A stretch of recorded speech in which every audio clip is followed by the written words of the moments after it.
My son ordered me to sell my boat repair shop. You're gonna die with the crabs and be a failure forever. I refused, so he cut me off. Years later, a homeless teenager came asking me for a job. He had a familiar face that intrigued me. I asked, "Who's your father, and how old are you?" And his answer revealed a dark secret about my son. "I'm glad to have you here. Follow my story until the end and comment the city you're watching from so I can see how far my story has reached." I never thought my own son would look at me with such disgust. But there Philip stood, in his expensive suit and polished shoes, surveying my boat repair shop like it was some kind of disease he might catch. "Dad, this has to stop." His voice carried that tone I'd grown to hate over the years, the one that said he was embarrassed by everything I represented. "You're 61 years old. It's time to sell this place and move on with your life." I wiped my hands on the old rag I kept in my back pocket, the same one I'd been using for the past 15 years. The smell of salt water and engine oil filled the small workspace, a scent that had become as familiar to me as my own heartbeat. This wasn't just a business to me. This was my life, my identity, everything I'd built with my own two hands after coming back from Vietnam with nothing but a Purple Heart and a head full of nightmares. "Philip, we've talked about this before," I said, trying to keep my voice steady. "I'm not ready to retire. This shop means everything to me." He laughed, but there was no humor in it. The sound echoed off the corrugated metal walls of the shop, bouncing back at me like an accusation. "Means everything to you? Look around, Dad. Really look. You're working in a glorified garage, fixing boats for fishermen who can barely afford to pay you. Half your customers pay you in fish instead of actual money." That stung because it was partially true. Old Miguel had brought me a cooler full of red snapper just last week instead of the $200 he owed me for fixing his outboard motor. But I didn't mind. Miguel was a good man and his family needed that money more than I did. Besides, my late wife Maria had always loved fresh fish, and cooking it reminded me of her. "There's nothing wrong with honest work," I said, but Philip was already shaking his head. "Honest work? Dad, you smell like bait and motor oil. Your fingernails are permanently stained black. When was the last time you even wore a clean shirt to dinner?" He gestured at my worn work clothes with obvious disdain. "My kids are ashamed to tell their friends what their grandfather does for a living." Those words hit me harder than any physical blow could have.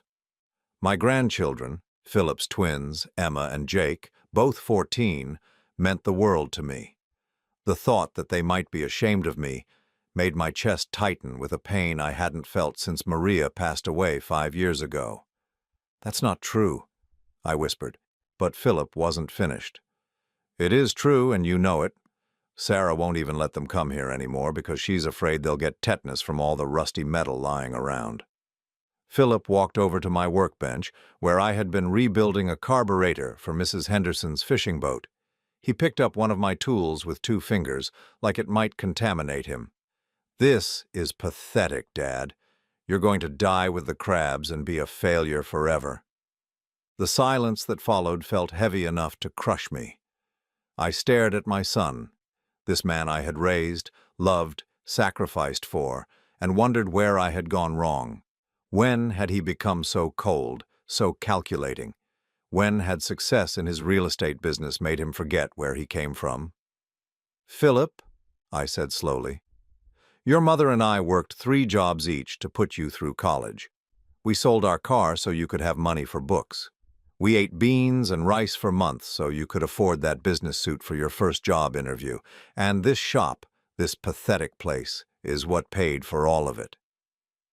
For just a moment I thought I saw something flicker in his eyes. Regret, maybe, or shame. But it passed so quickly I might have imagined it. "That was different," he said, setting the tool down and brushing his hands together like he was removing dirt. "That was an investment in my future, but this is just you being stubborn and clinging to the past. You need to sell this place, take the money, and buy a nice condo in one of those retirement communities. Play golf, take up painting, do something respectable for once in your life." "And if I refuse?" Philip straightened his tie and looked me dead in the eye. "Then we're done, Dad. I won't have my children exposed to this anymore. I won't have my business associates wondering why my father chooses to live like some kind of dock rat when he could be living with dignity." The words hung in the air between us, like smoke from a fire that couldn't be put out. I felt something crack inside my chest, something that might have been my heart or might have been the last connection between me and the son I thought I knew. "So that's it?" I asked. 43 years of being your father, and it all comes down to whether or not I sell my business." "It comes down to whether or not you care enough about your family to stop embarrassing us." Philip pulled out his phone and glanced at the screen. "I have a showing in 20 minutes. Give me an answer, Dad. Are you going to sell, or am I going to have to explain to Emma and Jake why they can't see their grandfather anymore?" I looked around my shop one more time, at the half-finished boats waiting for my attention, at the photographs of satisfied customers hanging on the wall.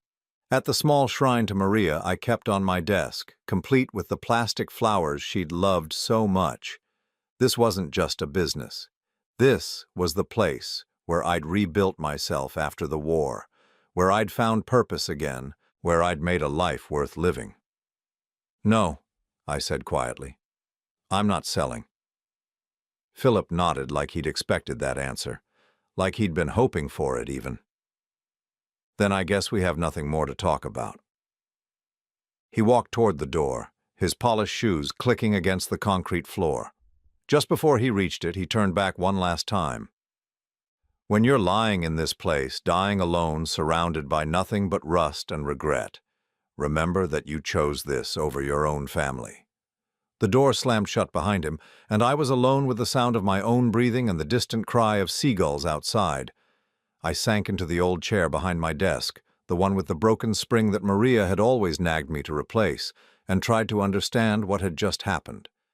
My son had just cut me out of his life, and by extension cut me off from my grandchildren, because I wouldn't abandon the one thing that still gave my life meaning.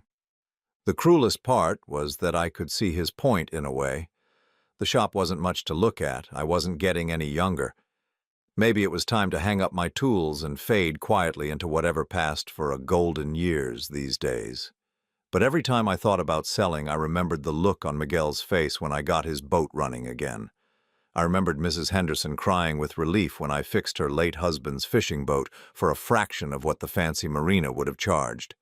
I remembered all the young people I'd taught basic engine repair to over the years, watching their faces light up when they finally understood how things worked. This wasn't just about money or business. This was about having a purpose, about still mattering in a world that seemed determined to push old men like me aside. As I sat there in the growing darkness, surrounded by the familiar smells and sounds of my life's work, I made a decision. Philip might be ashamed of me, but I wasn't ashamed of myself. I had built something good here, something that mattered to people who needed it. I wasn't ready to give that up, even if it cost me everything else. I just didn't know then that everything else was about to change in ways I never could have imagined. 3 years passed like a slow tide, each day blending into the next in the familiar rhythm of work that had become both my salvation and my prison. The silence from Philip and his family was complete, absolute. No phone calls, no birthday cards, no awkward holiday visits. It was as if I had simply ceased to exist in their world the moment I chose my boat shop over their approval. The loneliness was the hardest part. Not the kind of loneliness that comes from being alone. I'd grown comfortable with my own company, but the particular ache that comes from knowing your own blood has written you off as worthless.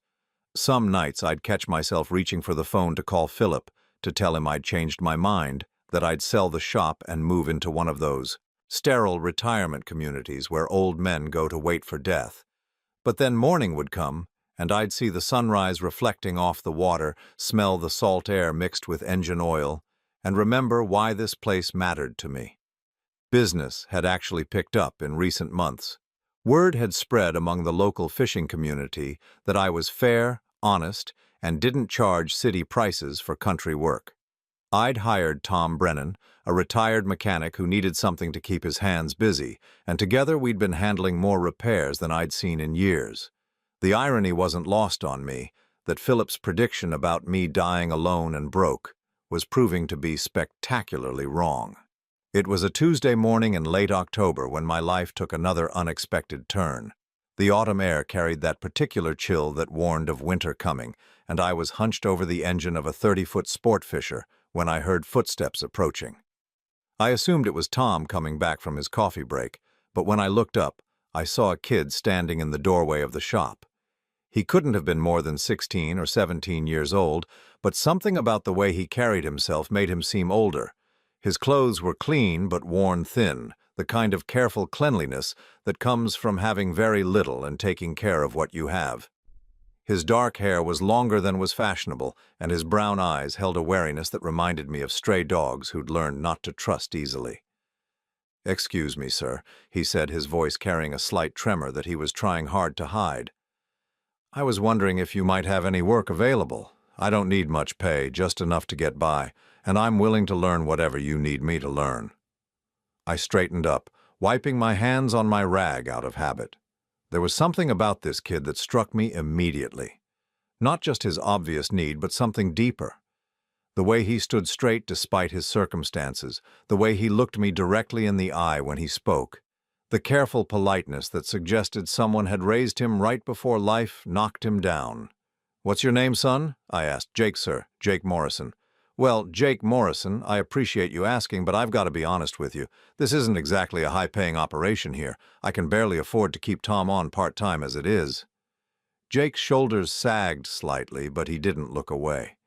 "I understand, sir. I just thought I'd ask. I've been looking for work for a while now, and someone at the diner said you were a fair man who might give someone a chance." Something in his tone made me study him more carefully. "Where are you staying, Jake?" He hesitated, and I saw a flush of embarrassment color his cheeks. "I've got a place," he said carefully, which I recognized as the kind of non-answer someone gives when they don't want to admit they're sleeping rough. "Have you eaten today?" Another hesitation. "I'm fine, sir. I'm not asking for charity. I just want to work." That pride, that determination not to be pitied, it reminded me of myself at his age, fresh back from Vietnam with nothing but stubborn refusal to give up. Something about Jake pulled at memories I thought I'd buried, of being young and desperate and too proud to admit just how desperate I really was. "Tell you what," I said, making a decision that felt both impulsive and inevitable. "I could use someone to help organize parts, clean up around here, maybe learn some basic maintenance. It's not glamorous work, and I can't pay much. Maybe $60 a day to start, but it's honest work, if you're interested." Jake's face lit up, like I'd just offered him a fortune instead of what amounted to barely minimum wage. "Yes, sir, absolutely. When can I start?" "Right now, if you want, but first, when was the last time you had a real meal?" "Sir, I told you, I'm not asking for—" "I know what you told me. I'm asking when you last ate." Jake looked down at his worn sneakers. "Yesterday morning, but I'm okay. I can work just fine." I shook my head and walked over to the small refrigerator I kept in the corner of the shop. Maria had always packed enough lunch for 3 people, a habit I'd maintained even after she was gone. I pulled out 2 sandwiches and handed one to Jake. "Rule number 1 around here," I said. "Nobody works hungry. Eat that, then we'll get you started." Jake took the sandwich with hands that trembled slightly, whether from hunger or emotion I couldn't tell. He unwrapped it carefully like he was handling something precious and took a bite. I watched his face relax as he chewed, saw some of the tension leave his shoulders. "This is really good," he said. "Thank you." My late wife's recipe. She always said the secret to a good sandwich was to make it with love, even if you're just making it for yourself. As Jake ate, I found myself studying his profile. There was something familiar about him that I couldn't quite place. Something about the shape of his jaw or the way he held his head when he was concentrating. It was probably nothing, just the kind of déjà vu that happens when you reach my age and start seeing ghosts of the past in every young face you encounter. "So, Jake," I said, settling into my desk chair, "tell me a bit about yourself. Where are you from?" "Originally from up north near Jacksonville. Been down here about 6 months." "Family?" Jake's expression tightened. My mom passed away last year. Cancer. After that, things got complicated. I decided it was time to make my own way. The careful way he said complicated told me there was more to the story, but I didn't press. Everyone deserves their privacy, especially kids who've been knocked around by life. I'm sorry about your mother, I said. That's hard at any age, but especially when you're young. Jake nodded, taking another bite of his sandwich. She was a good woman, worked 2 jobs to keep us afloat after my father, after he wasn't around anymore. She always said I had good hands, that I could fix anything if I put my mind to it. Well, we'll find out if she was right. You ever work on engines before? Some. Nothing as complicated as boat engines, but I helped a neighbor with his car a few times. I like figuring out how things work, how they fit together. As the morning progressed, I showed Jake around the shop, explaining the basics of boat maintenance and repair. He listened with an intensity that reminded me of myself as a young apprentice, asking intelligent questions and remembering everything I told him. When I handed him a wrench and asked him to help me remove a stubborn bolt, his movements were confident and sure. You weren't kidding about having good hands, I said as he managed to loosen a bolt that had been giving me trouble for 20 minutes. Jake smiled, and for a moment the wariness left his eyes completely. Mom always said I got that from my father's side. She said he was good with his hands, too, could build or fix anything. He's not around anymore. The smile faded. No, sir, he left before I was born. Mom never liked to talk about him much, just said he wasn't ready to be a father. Something cold touched the back of my neck, a feeling I couldn't quite identify. There was something about Jake's story that felt significant, somehow. The timeline, the location, even the kids' mannerisms, it all felt like pieces of a puzzle that I didn't yet have enough information to solve. Well, I said, pushing the strange feeling aside, his loss is my gain. You're going to work out just fine here, Jake. As the day wore on, I watched Jake work with a mixture of admiration and growing unease. The kid was everything I could have asked for in an assistant, hard-working, respectful, eager to learn. But there was something else, something I couldn't shake. The way he tilted his head when he was concentrating. The particular shade of brown in his eyes. The shape of his hands when he gripped a tool. Small details that individually meant nothing, but together were starting to form a picture that made my chest tight with possibilities I didn't want to consider. By closing time, Jake had proven himself more valuable than any assistant I'd ever had. He'd organized my parts inventory, cleaned areas of the shop that hadn't seen proper attention in months, and shown a natural aptitude for mechanical work that couldn't be taught. Same time tomorrow? He asked as I locked up the shop. Same time tomorrow, I confirmed. And Jake? There's a small apartment above Rosie's diner that she rents out pretty cheap. Clean, safe. If you're interested, I could put in a good word. Jake's eyes brightened. That would be really helpful, sir. Thank you. As I watched him walk away into the gathering dusk, that strange feeling returned stronger than before.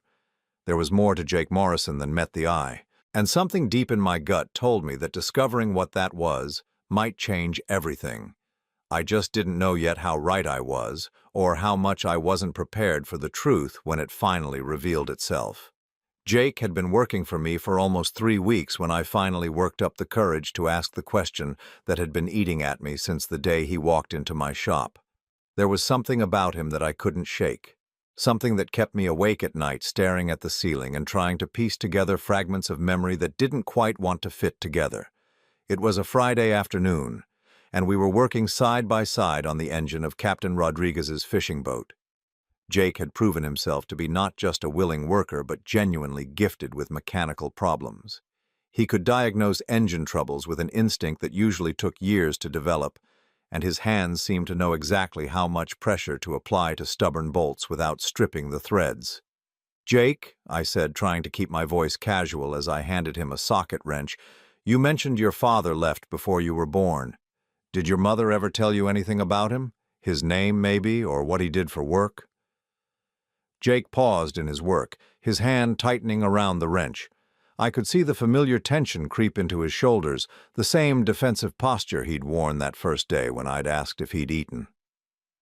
"Not much," he said carefully. "Mom always said it was complicated.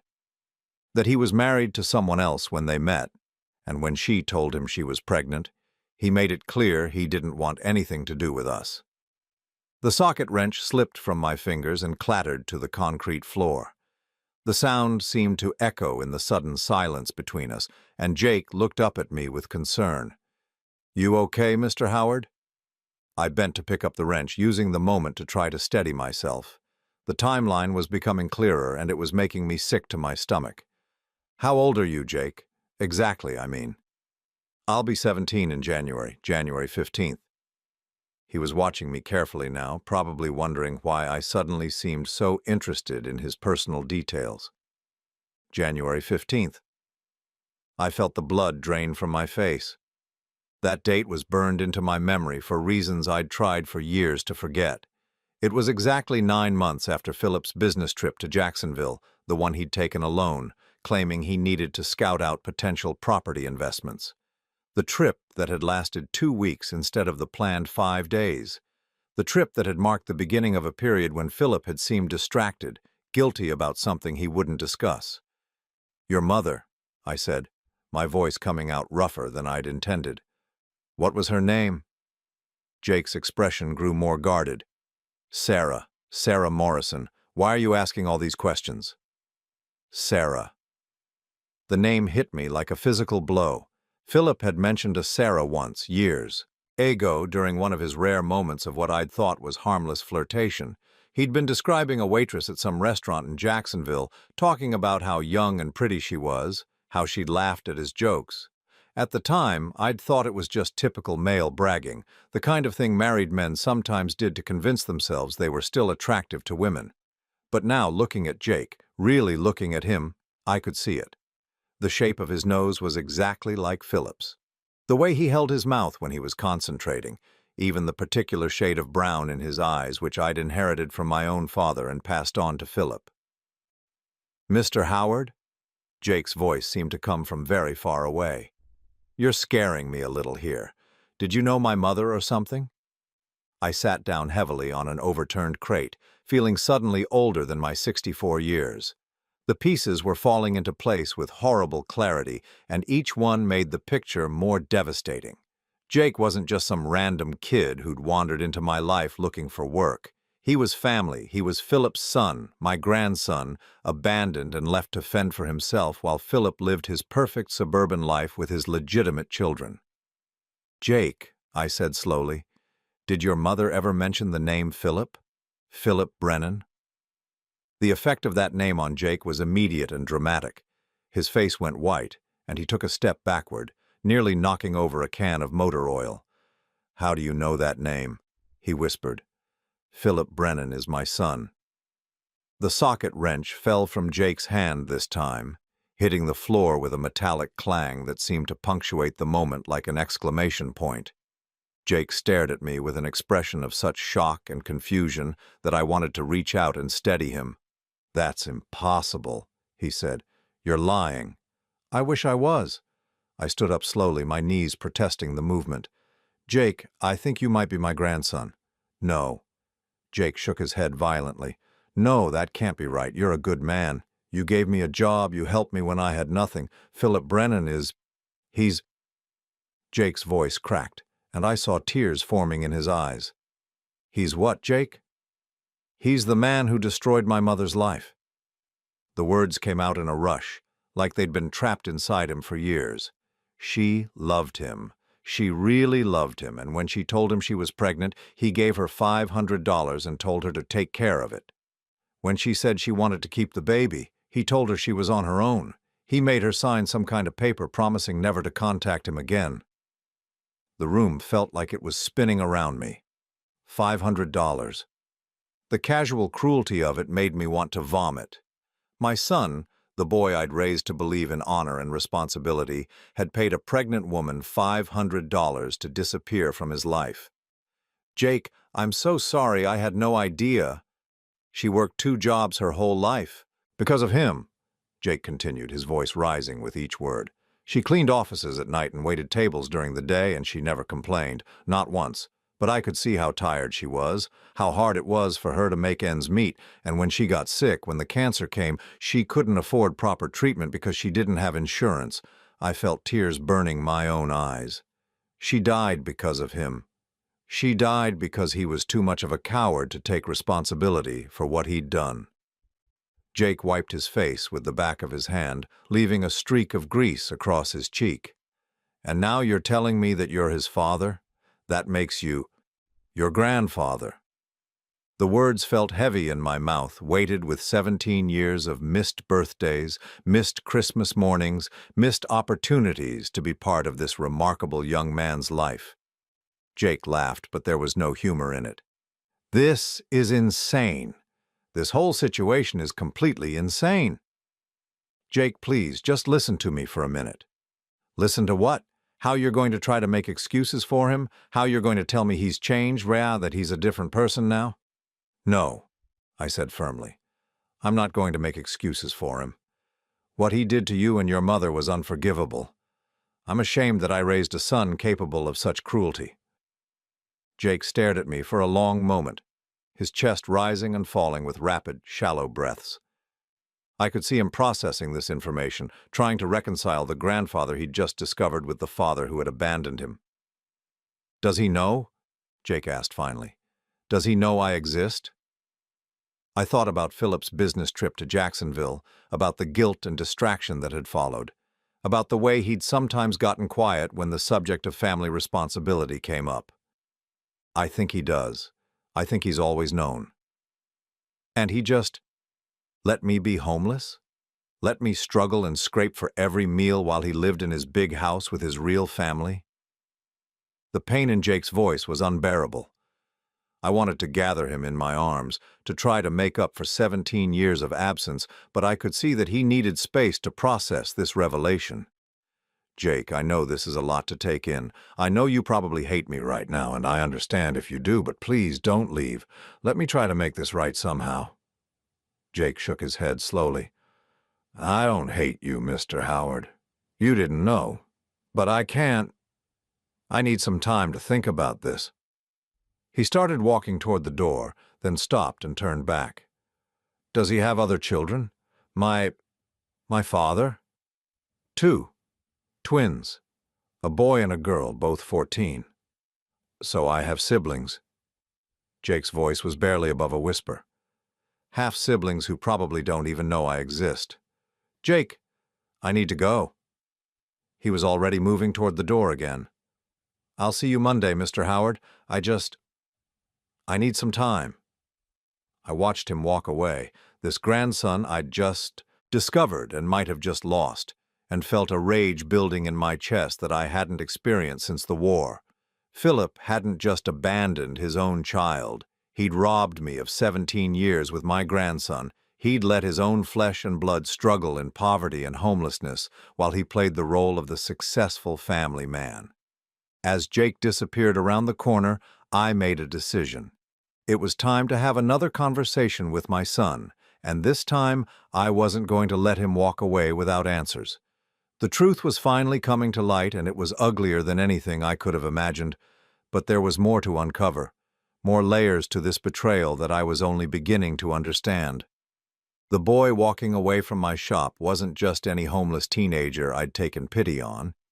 He was my grandson, and he'd been abandoned by the very son who had once stood in this same shop and accused me of being a failure.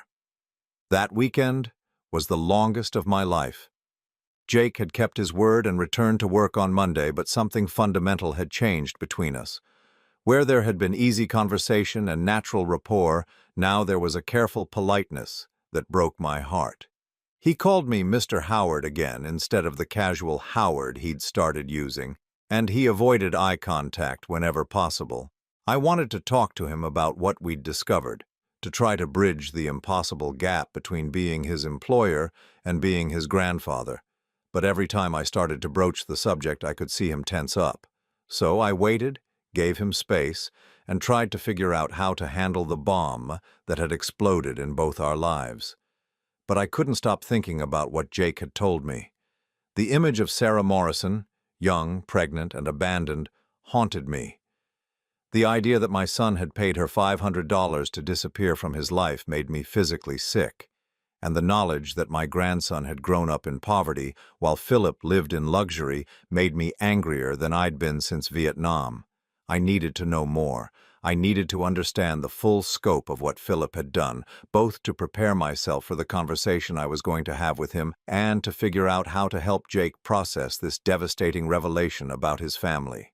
So, on Wednesday evening, after Jake had gone home to the small apartment above Rosie's diner that I'd helped him get, I drove to the Jacksonville Public Library.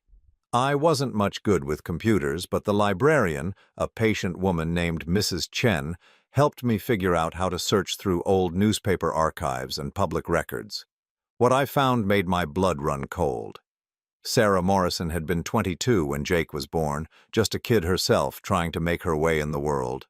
According to the records, she'd worked at Mulligan's Irish Pub as a waitress, the same restaurant where Philip had taken several of his business associates during his property scouting trip to Jacksonville 17 years ago. I remembered him mentioning the place, talking about how the service was exceptional. Now I understood why he'd thought the service was so exceptional. I found Sarah's address from that time period. A small apartment in a rundown part of town, the kind of place where young people lived when they were just starting out and didn't have much money. The kind of place my son could have easily swept a young waitress off her feet with talk of real estate deals and big money. But the most damning piece of evidence I found was in the legal records. A non-disclosure agreement filed with the county clerk's office, dated 3 months after Jake's birth. The document was brief and clinical, but its meaning was crystal clear. Sarah Morrison agreed never to contact Philip Brennan or his family, never to reveal his identity as the father of her child, and never to seek financial support beyond the one-time payment of $5,000. $5,000, not the $500 Jake had mentioned, $5,000. Philip had paid his pregnant girlfriend $5,000 to disappear from his life and keep quiet about his son's existence. I sat in that library for 2 hours staring at the document on the computer screen, trying to process the magnitude of my son's betrayal. This wasn't a moment of weakness or a mistake he'd tried to make right. This was calculated, deliberate abandonment. He'd covered his tracks, made sure there would be no legal consequences, and then gone home to his pregnant wife and pretended nothing had happened. Because that was the other piece of information I'd uncovered. Sarah had given birth to Jake in January, and Philip's wife had given birth to the twins in March. Philip had been cheating on his pregnant wife with a young waitress, gotten them both pregnant at almost the same time, and then chosen to acknowledge only the children who wouldn't complicate his carefully constructed life. The drive home from Jacksonville took 2 hours, but it felt like days. I kept thinking about Jake, about all the times he must have wondered about his father, all the birthdays and holidays when he'd watched other kids with their dads and wondered why his own father had chosen not to be part of his life. I thought about Sarah, working 2 jobs to support the son that Philip had discarded like an unwanted obligation, and I thought about my own grandchildren, Emma and Jake's half-siblings, who had grown up with every advantage while their brother scrounged for survival on the streets. When I got home, I found Jake sitting on the small dock behind my house, staring out at the water. He looked up when he heard my footsteps on the wooden planks, and I could see he'd been crying. "I've been thinking," he said without preamble, "about what you told me, about him being my father." I sat down beside him, leaving enough space so he wouldn't feel crowded. "What have you been thinking?" I used to imagine what he was like, when I was little, before Mom got sick and everything went to hell. I used to make up stories about why he wasn't around. Maybe he was in the military and couldn't come home. Maybe he was a doctor saving lives somewhere important. Maybe he just didn't know I existed. Jake picked up a small stone and skipped it across the water. It bounced 4 times before disappearing beneath the surface. But as I got older, especially after Mom died, I started to realize the truth. He knew about me, and he just didn't care. I was an inconvenience, a complication he didn't want to deal with. Jake, and now I find out that not only is he a selfish bastard, but he's your son, who cut you off because you wouldn't sell your business, your son who was too embarrassed by your honest work to let his kids visit their grandfather. Jake turned to look at me, and I saw a maturity in his eyes that no 17-year-old should have to possess. He destroyed both our lives, didn't he? In different ways, for different reasons, but he destroyed both our lives. I wanted to argue, to find some way to defend Philip, or at least minimize his cruelty, but I couldn't. Jake was right. Philip had abandoned his own son and cut off his own father, all in service of maintaining an image that apparently mattered more to him than family. I went to Jacksonville today, I said quietly. I did some research. Jake tensed. What kind of research? I told him about the non-disclosure agreement, about the $5,000, about the timeline that showed Philip had been juggling 2 pregnant women at the same time. With each detail, I watched Jake's expression grow harder, more closed off. $5,000, he repeated when I finished. He paid my mother $5,000 to pretend I didn't exist. Jake, I'm sorry. I know this isn't what you wanted to hear. Actually, it is. Jake's voice was surprisingly steady. It's exactly what I wanted to hear. Because now I know for sure that he's not worth wondering about anymore. He's not some tragic figure who was forced to make a difficult choice. He's just a selfish coward who values his reputation more than his own children. We sat in silence for a while, watching the sun set over the water. Finally, Jake spoke again. What are you going to do? Are you going to tell him you know? I'd been wrestling with that question ever since I'd seen the non-disclosure agreement. Part of me wanted to drive straight to Philip's house and confront him with everything I'd learned. But another part of me knew that any conversation with Philip needed to be carefully planned if it was going to accomplish anything useful. I'm going to talk to him, I said. But not yet. First, I want to make sure you're okay with whatever happens next. This affects you more than anyone. Jake was quiet for a long moment. What do you mean? I mean that Philip has other children. You're half-siblings. They're 14 now, old enough to understand what's happening. If this comes out, if Philip is forced to acknowledge you, it's going to turn their world upside down too. You think I should protect them, protect his perfect little family? I think you should decide what you want. Do you want a relationship with your father? Do you want to meet your siblings? Do you want him to face consequences for what he did to you and your mother? Or do you just want to move on with your life and leave the past behind? Jake picked up another stone, but this time he just held it, turning it over in his palm. I don't know. I honestly don't know what I want anymore. That's okay. You don't have to decide tonight, or even next week. But Jake, I want you to know something. He looked at me expectantly. Regardless of what happens with Philip, regardless of whether you want any kind of relationship with him or not, you're my grandson. You're family, and I'm not going anywhere. For the first time since our conversation in the shop, Jake smiled. It was a small smile, tentative and fragile, but it was real. Thanks, Howard. That means a lot. And there's something else you should know. I've been thinking about updating my will, making sure the shop has a future after I'm gone. I'd like you to consider being part of that future, if you're interested. Jake's eyes widened. You barely know me. I know enough. I know you're hard-working, honest, and gifted with engines. I know you care about doing good work and you treat people with respect.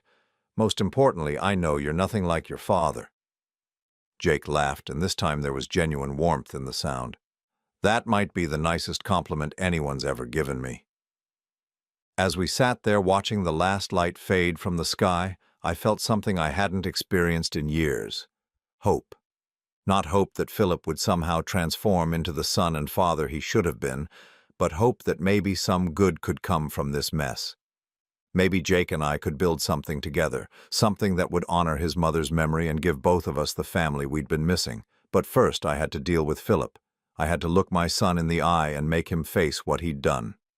The confrontation was inevitable now, and when it came, I intended to be ready. The boy sitting beside me wasn't just my employee anymore. He was my grandson, my heir, and possibly the most important person in my life. And if Philip had a problem with that, he was going to discover that there were consequences for abandoning family, consequences that had been 17 years in the making. I waited 2 more weeks before calling Philip. 2 weeks of watching Jake slowly come to terms with the reality of his parentage. 2 weeks of building up the courage to face my son with the most damning evidence of his character I could have imagined.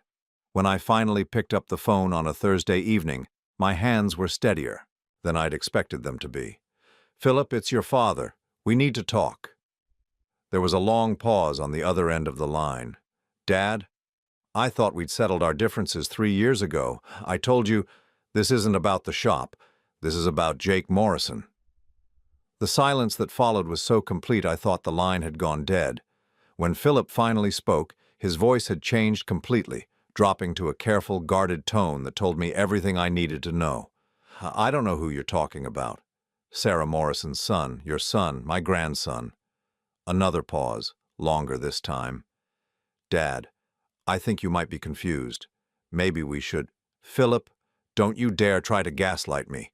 I have the non-disclosure agreement. I have the payment records. I know exactly what you did 17 years ago, and I know you've been lying about it ever since." The sound of Philip exhaling was audible through the phone. "Where did you get that information?" "That's not the important question. The important question is how you could abandon your own child and let him grow up homeless while you played happy family with your legitimate kids." "Dad, you don't understand the situation." "Then explain it to me. Come to the shop tomorrow evening, 7 o'clock.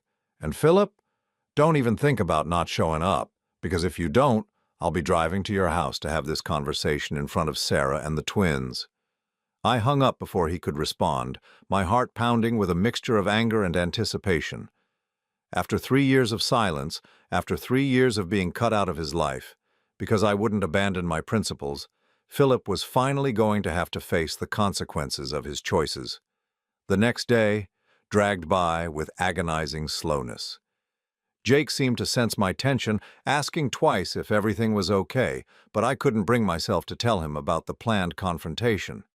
This was something I needed to handle alone first, to gauge Philip's reaction and figure out the best way to move forward. At exactly 7 o'clock, I heard the familiar sound of Philip's BMW pulling into the gravel parking lot outside the shop. I watched through the window as he sat in his car for nearly 5 minutes, probably trying to decide whether to drive away or come inside and face the music. Eventually, he got out and walked slowly toward the shop, his shoulders set in the defensive posture I remembered from his teenage years when he'd been caught doing something he shouldn't have. "Dad." He nodded as he stepped inside, his eyes automatically scanning the shop like he was looking for hidden threats. "Philip." I didn't get up from my chair behind the desk. "Thank you for coming. Let's just get this over with. What exactly do you think you know?" I pulled out a manila folder I'd prepared, containing copies of all the documents I'd found during my research. "I know that 17 years ago you had an affair with a 22-year-old waitress named Sarah Morrison while your wife was pregnant with the twins. I know that Sarah got pregnant and gave birth to a son on January 15th, and I know that you paid her $5,000 to sign a non-disclosure agreement and disappear from your life." Philip's face had gone pale, but his expression remained defiant. "Even if that's true, what business is it of yours?" "That boy, your son, has been working for me for over a month. He's been homeless, Philip. His mother died of cancer last year because she couldn't afford proper medical treatment, and he's been living on the streets ever since. That's not my problem." The casual cruelty of that statement hit me like a physical blow. "Not your problem, he's your child." "He's the result of a mistake I made as a young man. I dealt with it appropriately at the time." "Appropriately?" I stood up, my chair scraping against the concrete floor. "You call abandoning your pregnant girlfriend and forcing her to raise your child alone dealing with it appropriately?" Philip straightened his tie, a nervous habit he'd had since childhood. "I was 26 years old, Dad. I had a pregnant wife, a new business, a whole life ahead of me. I couldn't let one mistake destroy everything I'd worked for. So you destroyed their lives instead. I gave her $5,000. That was more than generous under the circumstances." $5,000 to raise a child for 18 years? To cover medical bills, school expenses, food, clothing, everything a growing boy needs? You think $5,000 was generous? Philip's jaw tightened. She had options. She chose to keep the baby against my advice. That was her decision to make, and she had to live with the consequences. I stared at my son, this man I'd raised to believe in honor and responsibility, and felt like I was looking at a stranger. Against your advice? You mean you told her to get an abortion? I told her to be practical. We both knew I wasn't going to leave my wife and legitimate children for some waitress I'd known for 2 months. Jesus Christ, Philip, do you hear yourself? Do you understand what you're saying? I'm saying I made a rational decision based on the circumstances. Sarah knew I was married when we started seeing each other. She knew the situation wasn't going to end with us riding off into the sunset together. I walked over to where Philip was standing, close enough to see the sweat beading on his forehead despite his attempts to appear calm. And what about after your son was born? What about when Sarah was struggling to make ends meet? What about when she got sick and couldn't work? Did you ever once think about checking on them, about making sure your child was okay? Philip's mask slipped for just a moment, and I saw something flicker in his eyes. Guilt, maybe, or shame, but it was gone so quickly I might have imagined it.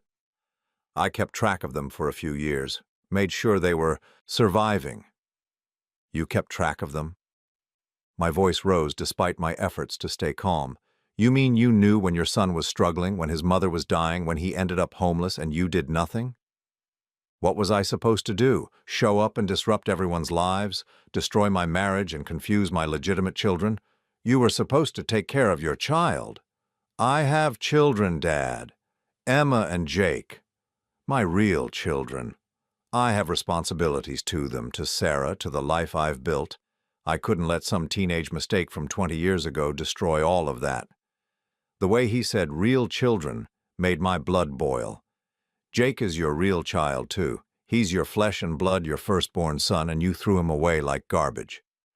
I made a difficult choice in an impossible situation. No, Philip. You made a selfish choice in a situation you created, and now that boy, your son, my grandson, is working in this shop trying to rebuild his life from nothing while you live in your big house with your perfect family. Philip was quiet for a long moment, and I thought maybe I was finally getting through to him. Maybe some small part of the decent man I'd tried to raise was still alive somewhere inside him. But when he spoke again, his voice was colder than ever. What do you want from me, Dad? Money? Do you want me to start sending him checks so you can feel better about this situation? I want you to acknowledge him. I want you to take responsibility for what you've done. I want you to be the father you should have been 17 years ago. Philip laughed, but there was no humor in it. That's not going to happen. I have a life, a reputation, a business to protect. I'm not going to blow up everything I've worked for because you've developed some sentimental attachment to a homeless kid. That homeless kid is your son. That homeless kid is a reminder of the biggest mistake I ever made, and I dealt with that mistake a long time ago. The words hung in the air between us like poison gas. I looked at my son, this man who had once been a little boy who cried when he accidentally stepped on an ant, who had begged me to save every injured bird we found in our backyard, and realized that I didn't know him at all. Maybe I never had. Get out, I said quietly. Dad, get out of my shop, get out of my life, and don't you ever come back. Philip straightened his tie again, smoothing down his expensive suit. You're making a mistake, Dad. You're throwing away your relationship with your real family for some stranger who means nothing to you. Jake means everything to me, more than you ever will again. Philip walked toward the door, his footsteps echoing in the sudden silence. Just before he reached it, he turned back one final time. When this all falls apart, when your little charity case disappoints you or moves on to something better, don't come crawling back to me looking for forgiveness. I won't be there.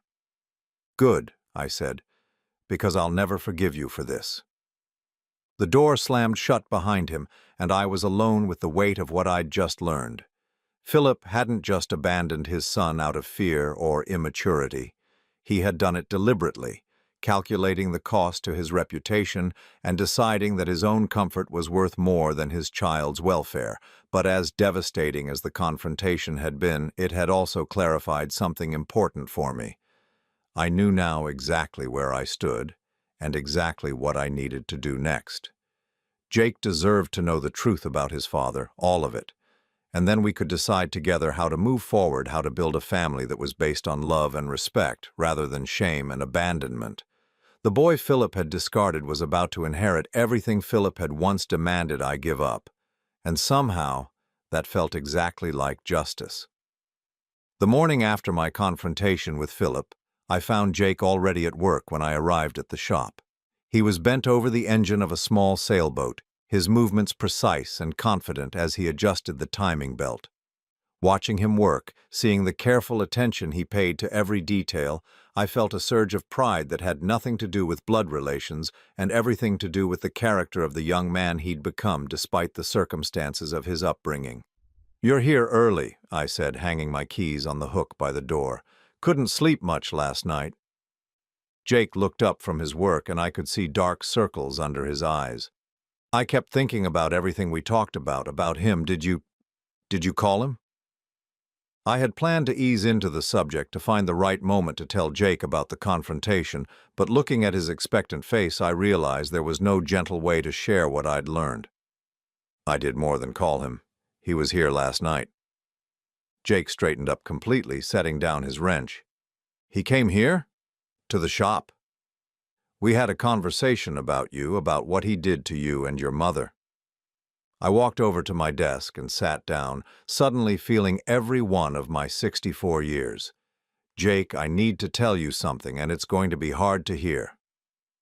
Over the next 20 minutes, I told Jake everything. About Philip's complete lack of remorse, about his dismissal of Jake as a mistake, about his admission that he'd kept track of them over the years but chosen to do nothing even when he knew they were struggling. I watched Jake's expression grow harder with each revelation, saw his jaw clench when I repeated Philip's words about his real children. When I finished, Jake was quiet for a long time.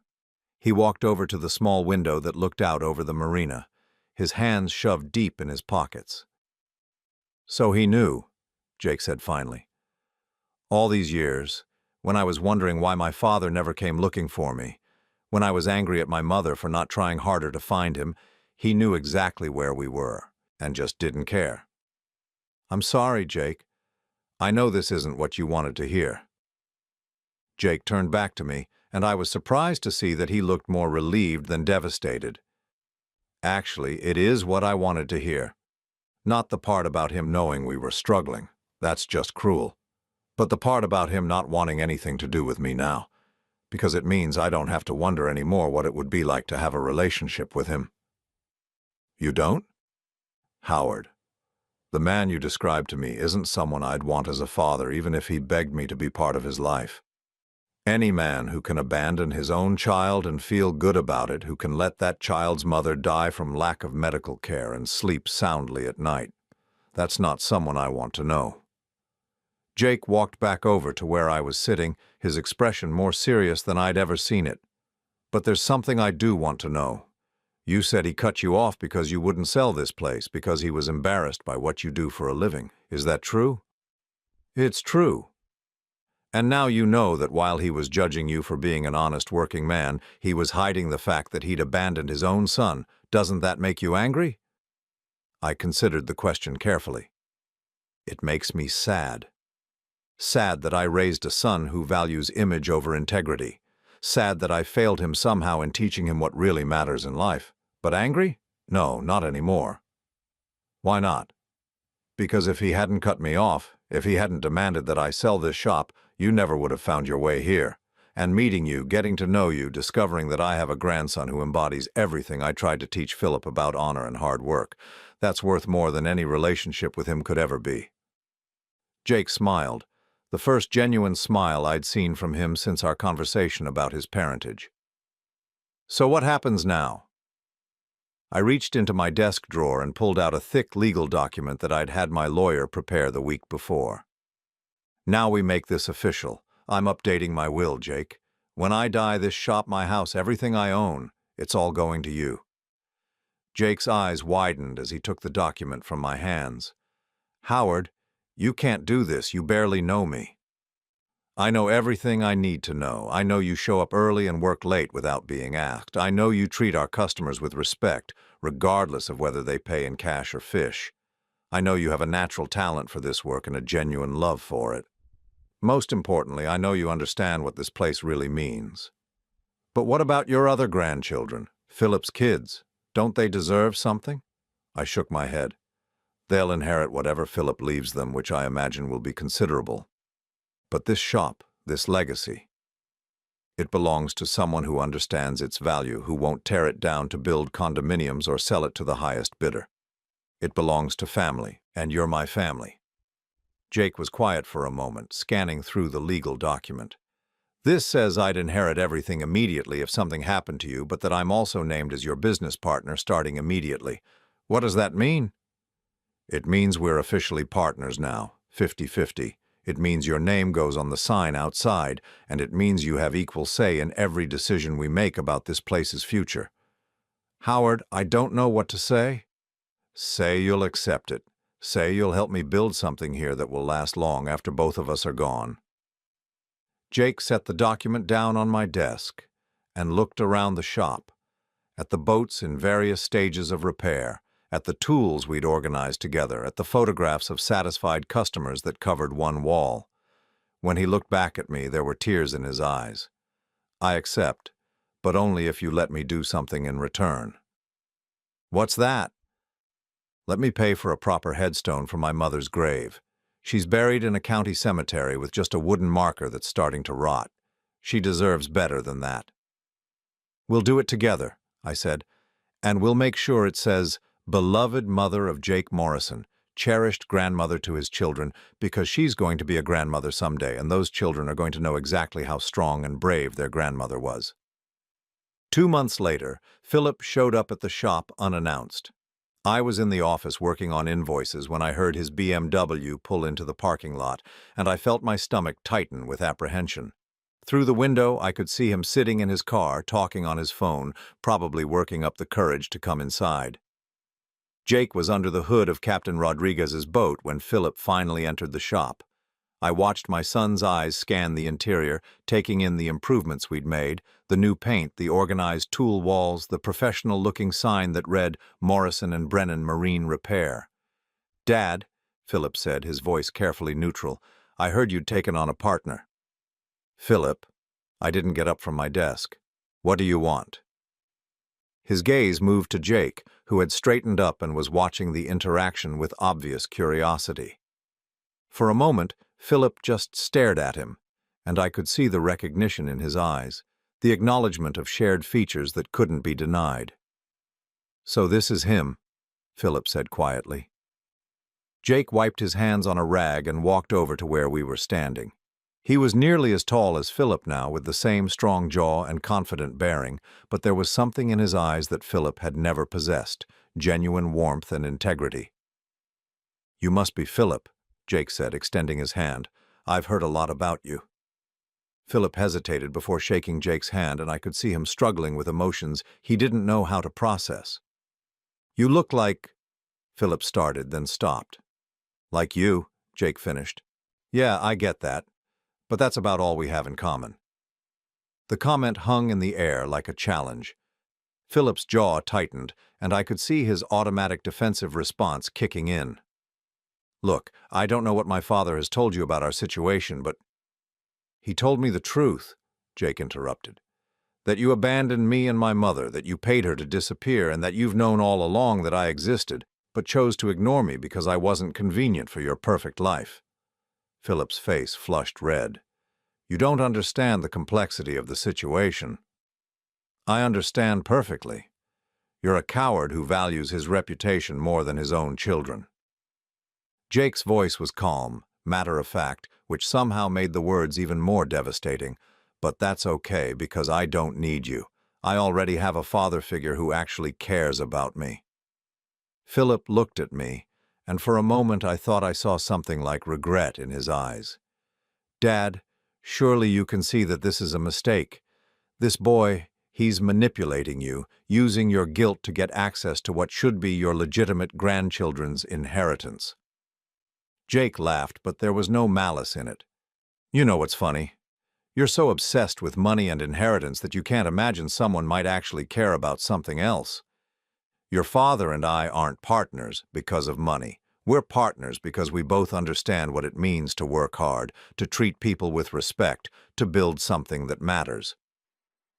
And you think fixing boats matters? I think honest work matters. I think treating people fairly matters. I think being there for your family matters. Jake stepped closer to Philip, and I could see the steel in his spine, the strength that poverty and abandonment had forged in him. All things you never learned. Philip turned back to me one last time. This isn't over, Dad. When you realize what a mistake you've made, when this boy breaks your heart the way I know he will, don't expect me to be there to pick up the pieces. The only one who broke my heart was you, I said quietly. And you did it long before I ever met Jake. After Philip left, Jake and I worked in comfortable silence for the rest of the afternoon. As the sun was setting over the marina, painting the sky in shades of orange and pink that reminded me of the sunsets Maria and I used to watch together, Jake spoke up. Do you think he'll ever understand what he threw away? I considered the question carefully. Maybe someday. When his perfect life isn't so perfect anymore, when his legitimate children grow up and see him for what he really is, maybe he'll realize that the son he abandoned turned out to be everything he should have been. Jake nodded thoughtfully. And what about Emma and Jake? His twins? Do you think they'll ever want to know me? I don't know. But if they do, if they ever come looking for their older brother, they'll find someone they can be proud of. Someone who took everything life threw at him and came out stronger. Someone who knows the value of family because he had to build his own. That night, as I locked up the shop and headed home to the small house where I'd lived alone for 5 years, I felt something I hadn't experienced since Maria died. Contentment.